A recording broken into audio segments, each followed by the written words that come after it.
While I really wanted to document everything, more than anything, I wanted to live it. I wanted to be the band. The camera allowed me entree to a world I would not have had entree to. And I wanted my photography to capture that world from the point of view of the musician. When I first started writing a book on English rock and roll, I brought my camera with me, and I had done an interview with Eric Clapton. We're sitting in his room and we were smoking some hash, and he was going through the transcripts, and I had a stack of proof sheets. And at one point, Eric said, oh, so what are these, man? And I said, well, they're just proof sheets, you know, stuff I've been working on. And he says, can I see these? I said, yeah, sure. So he started looking through them, and he says, hey, man, these are great. He says, can we use these? And I said, for what? He says, songbooks, albums. He says, look, man, we'll pay you. And I said, sure, great. And he says, listen, the writing's all right, but you should be like doing this for a gig.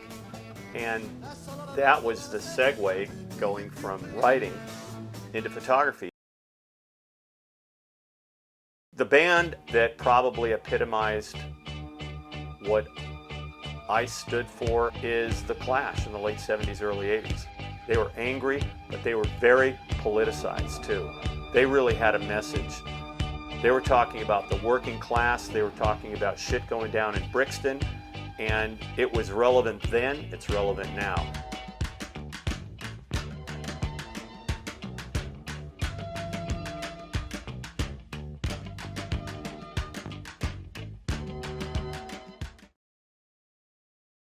You know, Blondie had just come back from Japan, and they were just starting to really break big.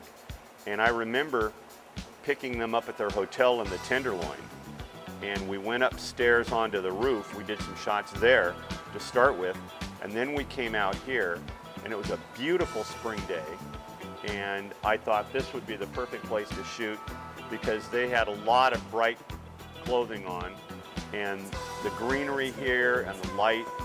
She was one of these people, as soon as you pointed the camera at her, she came alive.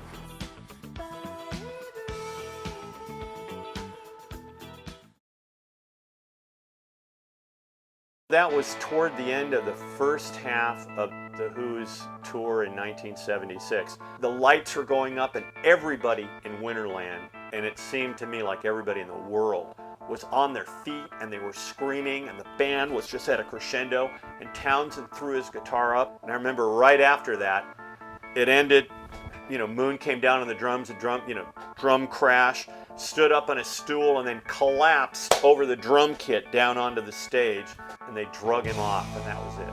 Perfect end to a great night.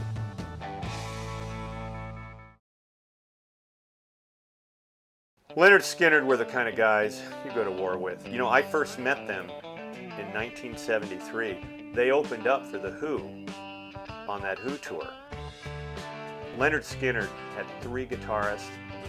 They took the stage and they fucking killed. They blazed through a set.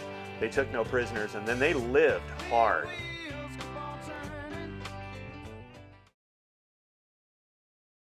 The Faces were probably one of the most fun bands ever to see.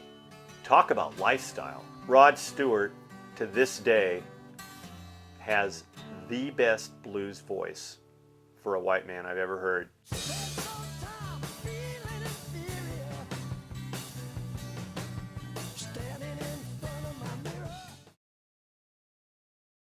For me, I've never considered myself a photographer.